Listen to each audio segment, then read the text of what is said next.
Bismillahirrahmanirrahim. Assalamualaikum warahmatullahi wabarakatuh.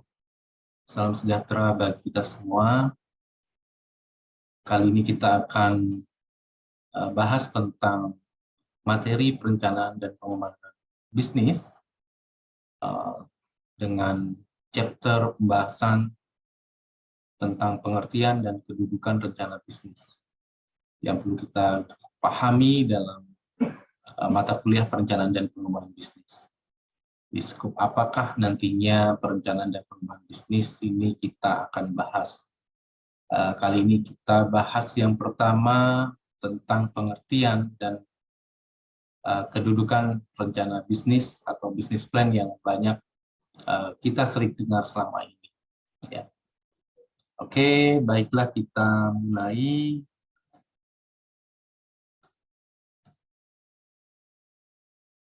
Oke, sudah nampak Pak? Sebentar ya.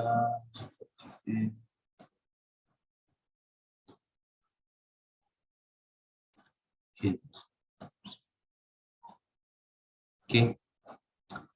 Perencanaan dan pengembangan bisnis yang pertama akan kita bahas tentang pengertian dan kedudukan rencana bisnis.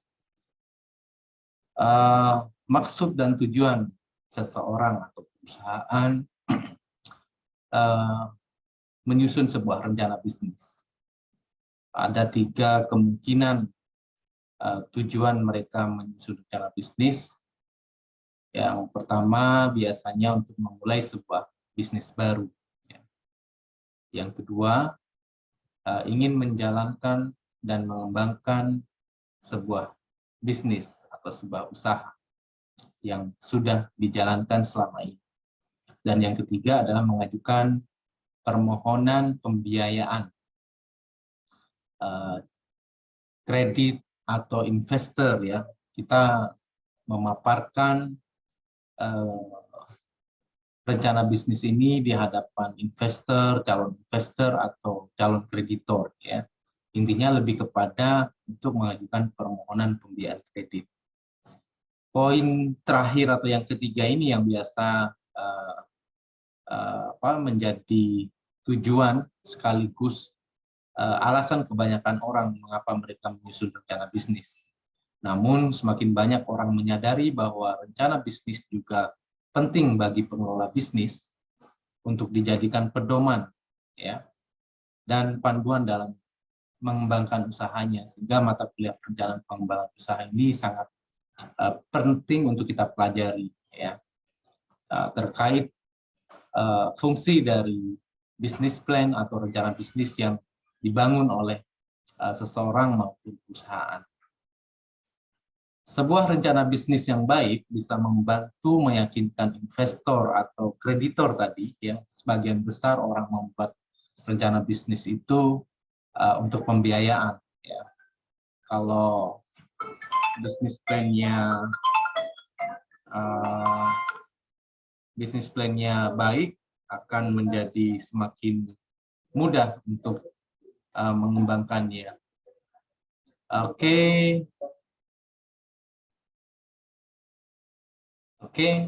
berikutnya akan kita bahas tentang mengapa para investor ingin melihat rencana bisnis.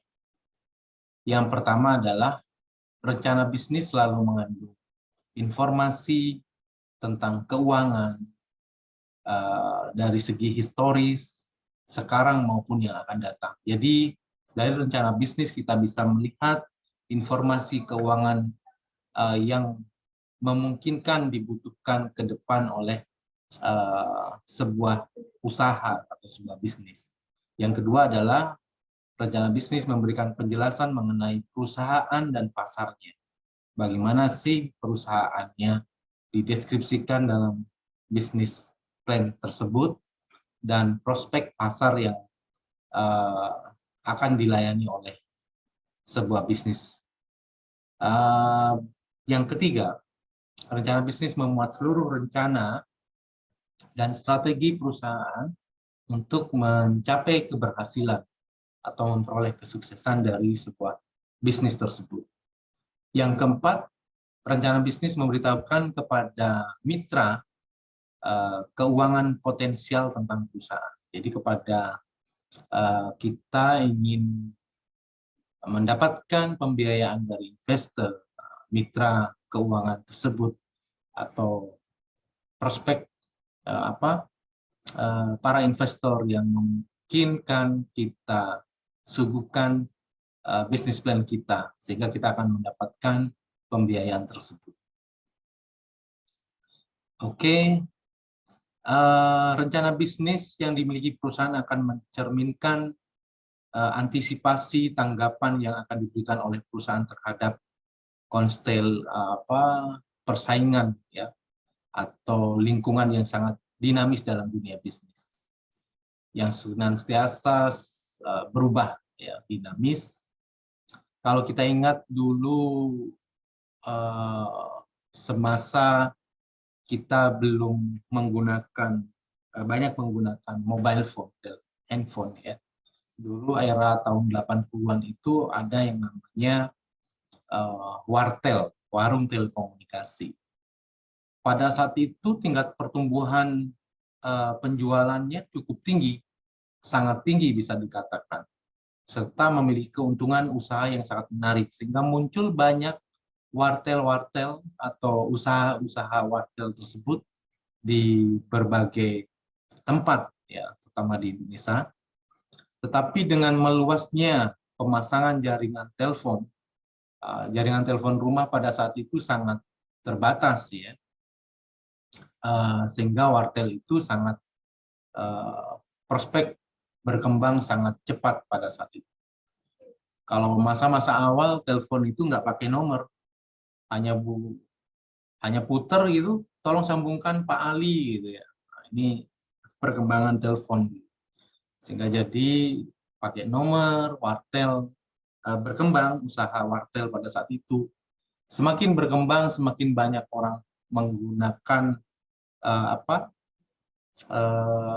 kita shortcut langsung, banyak menggunakan mobile phone. Ya, mobile phone itu cukup mahal awal-awalnya. Itu juga wartel yang tadinya berkembang sangat baik usahanya, ya kalah bersaing, ya. Akhirnya pertumbuhan penjualannya semakin menurun. Oke. Maka usaha wartel ini saat ini sudah tidak menarik lagi, bahkan sudah tidak ada, ya, orang. Dulu kita kalau mau berhubungan komunikasi itu harus menggunakan pulsa yang cukup mahal. Tapi sekarang dengan perkembangan internet, wifi di mana-mana, paket data yang semakin murah, itu mengalahkan telepon pulsa. Hampir sekarang kita menelpon teman, saudara, keluarga, kerabat kita tidak pakai pulsa lagi, tapi sudah pakai paket data, gitu, ya. Nah, itu juga menjadi salah satu contoh perkembangan sebuah bisnis yang dinamis, di mana perlu sebuah rencana bisnis dan pengembangan bisnis agar supaya bisa bersaing, ya, atau memenangkan persaingan, paling tidak bertahan dalam perubahan dinamika bisnis yang ada. Oke, kita masuk pada definisi rencana bisnis. Ada beberapa definisi dari beberapa ahli. Yang pertama, menurut Hisrich dan Peter, mengatakan bahwa business plan is written document, ya, dokumen yang tertulis yang disiapkan oleh seorang entrepreneur yang menjelaskan all relevant external and internal element, yang menjelaskan hal-hal atau elemen-elemen internal dan eksternal, termasuk starting new venture, termasuk bagaimana dia memulainya sebuah perusahaan. Max Kotter, Andrea Howell, dan Geoff juga mendefinisikan bahwa business plan is detailed study on the organization activity. Ya, jadi tentang sesuatu yang detail, mempelajari aktivitas organisasi which highlight where the organization has been, where it's away, and where it might get to in the future. Jadi apa yang harus dilakukan untuk mencapai tujuan atau masa depan. Incorporate an action program to achieve this result. Dengan melaksanakan program-program untuk mencapai hasil atau tujuan. Sedangkan Miller 2002 mendefinisikan rencana bisnis merupakan arahan keberlangsungan aktivitas perusahaan yang meliputi deskripsi tujuan dan cara pencapaian. Jadi bisnis plan ini ada deskripsi tujuan dan cara pencapaian yang akan menggait pelaksana atau pelaku usaha apa yang harus dilakukan sebaiknya. Kalau kita investor tadi dia membaca masuk akal tidak ini, menguntungkan tidak. Sedangkan ini menurut Brian dan kawan-kawan, bisnis plan adalah suatu dokumen yang dirancang untuk merencanakan jalannya perusahaan dalam periode tertentu. Jadi intinya dari berbagai definisi itu, setiap bisnis membutuhkan rencana bisnis, terutama bisnis baru ya. Bisnis yang mengharapkan perubahan atau pertumbuhan ya, kalau untuk bisnis yang sudah ada. Sayangnya banyak pebisnis yang hanya memiliki sedikit pengalaman dalam membuat sebuah rencana bisnis. Mereka tidak mengetahui alasan mengapa mereka membuat rencana bisnis atau untuk siapa rencana tersebut sesungguhnya ditujukan. Jadi buat apa mereka buat rencana bisnis? Karena mereka biasanya jalan aja gitu. Tetapi business plan merupakan dokumen hybrid ya, bagian proyeksi pragmatis dan bagian alat penjualan ya. Ini proyeksi ke depan dari sebuah usaha yang akan dilakukan atau dilaksanakan itu seperti apa, dan bagian alat penjualan. Bagian alat penjualan ini juga memasarkan ide kita ya, rencana usaha kita kepada calon investor atau kreditor ya. Jadi mempresentasikannya harus selaras, informasi harus akurat dan punya optimis serta penuh semangat, meskipun resiko bisnis juga harus disampaikan ya. Di rencana bisnis ada risiko bisnis yang harus disampaikan, tetapi tidak harus dikupas hingga mendalam ya. Jangan terlalu detail, akhirnya bisnis itu menjadi sesuatu yang kurang bagus ya. Resiko bisnis pasti ada, tetapi ya itu harus kita sampaikan dan tidak perlu kita jelaskan detail di situ ya. Oke, berikutnya kedudukan rencana bisnis atau business plan ya. Kedudukan rencana bisnis ini dalam kaitannya dengan strategic management, manajemen strategis ya, yang dikembangkan oleh perusahaan dapat ditinjau dari beberapa sudut pandang. Yang pertama yaitu kedudukan rencana bisnis ya. Business plan ini dilihat dari yang struktur organisasi yang pertama dan skala usaha perusahaan. Dan yang kedua, jenis perencanaan yang dibuat oleh perusahaan ya. Jadi pada perusahaan yang berbentuk corporate, yang menjadi perumus strategi perusahaan adalah para pemimpin perusahaan di seluruh organisasinya. Ada pemimpin perusahaan yang ada di jenjang manajemen puncak, seperti direksi perusahaan dan para kepala divisi, general manager ya.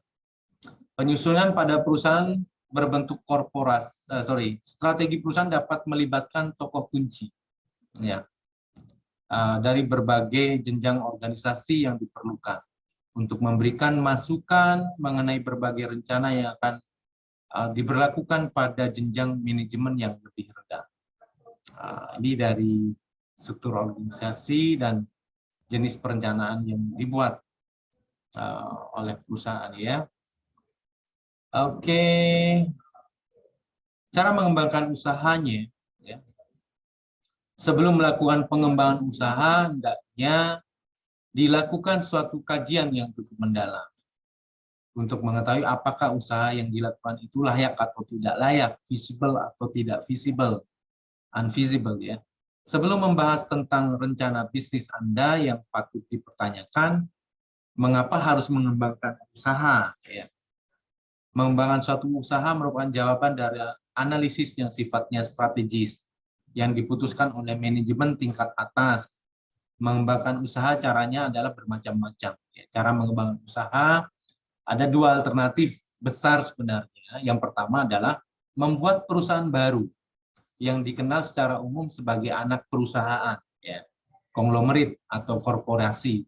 Jadi secara akademis biasanya disebut sebagai strategi bisnis unit, di mana produk baru dibuat berada di bawah perusahaan yang baru. Ya, jadi bikin produk baru sekaligus ada perusahaan yang akan mengelolanya. Ya. Perusahaan baru, produk baru dengan perusahaan yang khusus mengelola bisnis unit tersebut. Atau cara yang kedua yang paling yang banyak dilakukan karena tidak perlu banyak effort ya, usaha dan modal, yaitu hanya membuat produk baru tetapi tidak dengan membuat perusahaan baru. Ya, ini bisa variasi produk yang sudah ada ya, dan tidak memerlukan pengelola baru. Oke, kita lanjutkan. Analisis untuk menentukan keputusan strategi. Nah, ini kenapa rencana bisnis itu kita buat tadi ya, tetapi untuk pengembangan bisnis sebelum kita membuat rencana bisnis baru berdasarkan pengembangan usaha pengembangan bisnis itu ditentukan oleh keputusan strategis. Ya, ini terkait dengan strategic management ya. Ada 3 macam strategi inti ya. Strategi generik. Yang pertama ada strategi stability. Yang kedua strategi expansion, dan yang ketiga adalah retrenchment. Ini pernah kita jelaskan di mata kuliah strategik ya, marketing strategik. Ini kita ambil contoh yang paling generik sekali ya. Dan strategi ini nanti bisa dijabarkan menjadi strategi induk, strategi utama ya. Setelah strategi induk ini ditetapkan, maka selanjutnya akan ditindaklanjuti dengan penentuan strategi pada tingkat fungsionalnya. Ada marketing, ada SDM, ada keuangan, ada operation. Nah, itu masing-masing nanti ada strategi dari strategi induk yang sudah kita tetapkan ya. Lebih operasional ya. Oke, kita masuk pada strategi ini. Strategi utama itu yang lebih operasional dari strategi generik. Ada 3 strategi generik yang sudah saya sampaikan tadi. Yang pertama adalah pertumbuhan. Ada 2 macam strategi pertumbuhan, yaitu strategi pertumbuhan konsentrasi dan strategi pertumbuhan diversifikasi. Ya. Strategi pertumbuhan konsentrasi ini lebih kepada satu bidang lini bisnis tertentu. Kalau horizontal, dia berusaha joint venture atau mengakuisisi pesaing-pesaingnya. Ya. Dia berusaha bekerja sama pesaing-pesaing yang sudah ada di produk yang mereka usahakan. Kalau yang vertikal, ini lebih kepada dia menjamin pasokannya, raw material di belakang ya, dan di depan mungkin lebih kepada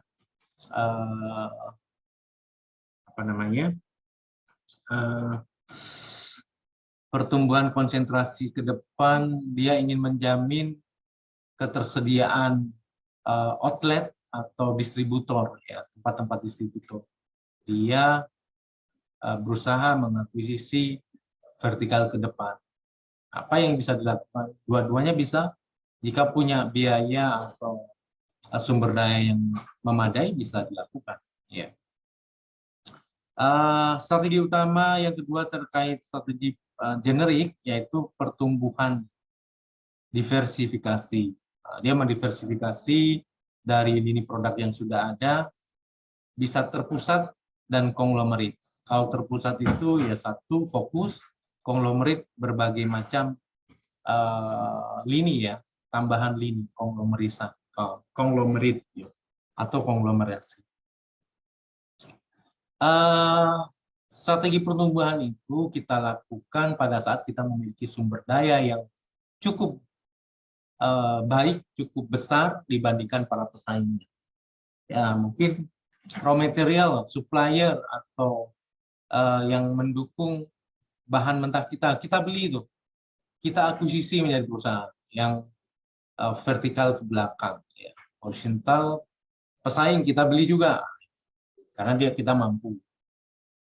Strategi yang kedua terkait stabilitas. Ini mungkin sumber daya yang dimiliki lumayan terbatas sehingga perlu menggunakan strategi alternatif yang kedua, stability. Ya. Ada pause strategi istirahat. Ya. Dia tidak melakukan upaya apapun. Strategi terus dengan hati-hati, proceed with caution strategi. Dia melaksanakan usaha persaingannya, mengembangkan dengan tetap caution, ya, hati-hati. Strategi tanpa perubahan, no change strategi, strateginya dibiarkan sama yang digunakan saat ini. Dan strategi laba. Strategi laba atau profit strategi. Ya, dia fokus untuk mencari laba, profit. Dan profit strategi ini gini, kalau kita nggak bersaing, mumpung dapat profit yang menguntungkan, ya kita diem aja gitu ya, tetap kita gunakan selama menguntungkan. Profit strategi itu kan kalau kita bersaing dengan pemain atau kompetitor yang lain menurunkan harga, kita menurunkan, nah itu namanya bersaing dan bukan profit strategi, kita kalah. Bukan kalah, merugi antar para pengusaha, antara kita dengan pesaing. Yang diuntungkan adalah konsumen, ya, karena kita bersaing harga semakin murah, dan bisa jadi marginnya semakin kecil yang kita dapatkan, sehingga profitnya tidak menguntungkan atau sedikit, ya, tidak sebanyak pada saat kita biarkan, tidak melawan stabilitas. Dan yang terakhir adalah strategi generiknya adalah penciutan. Utama yang bisa kita gunakan adalah perubahan haluan, turnaround strategi.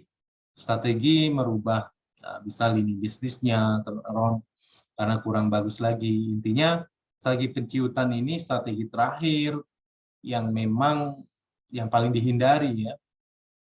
Tapi pada kondisi tertentu terpaksa kita harus menggunakan perubahan haluan karena produk yang kita produksi atau kita jual sudah tidak diminati, preferensi konsumen sudah berubah. Yang kedua, strategi memikat perusahaan lain, captive company strategy. Kalau kita rasa jika kita kembangkan sendiri kita tidak mampu, kalah bersaing, ya alternatif yang kedua, retrenchment ini adalah memikat perusahaan lain agar supaya joint venture kerjasama dengan perusahaan kita. Ya. Yang ketiga, strategi jual atau ditutup, divestment strategi. Tutup karena nggak menguntungkan, ya, jika kita usahakan lebih dalam lagi. Strategi pelepasan, bankruptcy. Ya, bankruptcy ini lebih kepada strategi melepas, mengambing hitamkan salah satu unit bisnis kita sebagai yang menurunkan penghasilan dari sebuah bisnis. Ya, strategi pelepasan ini hampir sama dengan likuidasi Likuidasi ini lebih kepada dia menghilangkan langsung, ya. Kalau bankruptcy dia mengambil keuntungan selama masih ada orang beli produk kita, ya. Tapi upaya untuk mengembangkannya tidak ada, upaya perbaikan, promosi produk desainnya sudah tidak ada, karena dirasa sudah kurang menguntungkan bagi perusahaan jika dibiayai untuk pengembangan. Oke, saya kira itu yang perlu kita sampaikan di materi perencanaan pengembangan bisnis yang pertama ini. Semoga bisa dipahami dan memberikan manfaat bagi kita semua. Wabillahi taufiq wal hidayah. Wassalamualaikum warahmatullahi wabarakatuh.